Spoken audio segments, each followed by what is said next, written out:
继续来看台北市的副市长李四川，总算是嘴棒零落，讲会来参选到新北市长。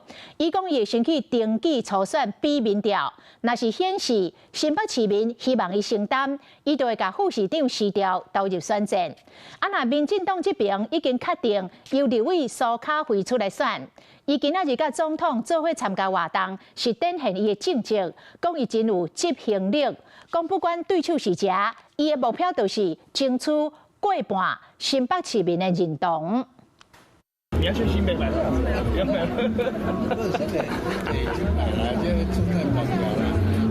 虽然台北市副市长李四川住伫邦桥已经毋是新闻啊，不过台北市议员陈佑成这话，敢是支持李四川参选新北市长？因为进行一天的暗时，李四川伫专访的节目中证实讲，伊会参加初选比民调。若是结果显示新北市民认为伊应该承担，伊对市副市长去参选。当然一定会叫最高的民调去选举，所以我才讲说，如果要我承担，当然我也要依照党的机制去参与初选。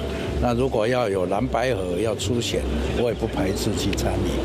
破案要合作，也毋过新北市的选战竞争激烈，除了民众党主席黄国昌党内有意参选，还有新北市副市长刘浩然。一路走来，我在新北市从老师、组长、主任、校长一直到市府来工作。那针对2026，每个人都有自己的节奏跟步调。